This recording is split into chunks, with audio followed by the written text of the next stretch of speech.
Hey everybody, this is GGB. We're going to be getting into some college football. Week 4, baby. We're getting lower on the teams that are still playoff eligible here.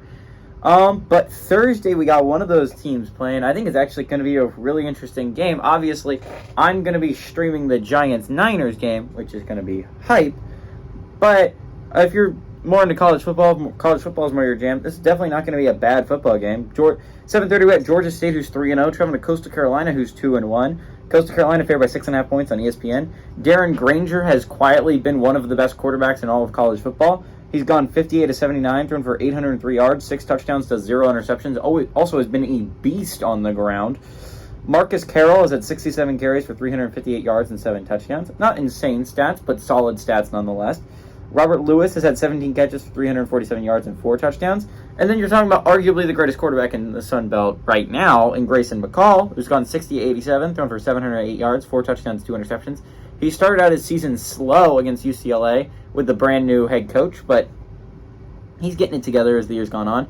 Jared Brown is their leading rusher. He's had 4 carries for 95 yards and a touchdown, though. Very impressive, Jared Brown. Sam Pinckney is obviously going to be a threat if you're a Panther. He's got 15 catches for 244 yards and 2 touchdowns. He's the go-to man for McCall.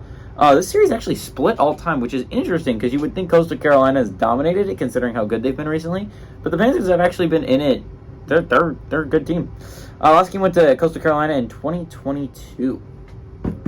This game has the possibility of being one of the more underrated games of the weekend, mainly because it's happening on Thursday. A lot of people are going to be watching the NFL because Thursday's just kind of NFL day. And let's be honest here, no one's super hyped for a Georgia State game and Coastal Carolina game outside of Georgia State and Coastal Carolina fans.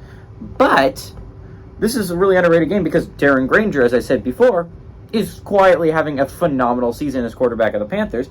And you're talking about Coastal Carolina, whose only loss so far is looking like to a damn good UCLA team on the road, and they gave them a fight for most of that game. So, I think a possibility being a really good game. Duel between Grayson McCall and Darren Granger, sign me up. This is exciting. This should be a really good game. The Panthers have been one of the quiet, undefeated teams in the nation. Everyone knows about the Power 5 undefeated teams, and you can argue that some of them are good, some of them aren't.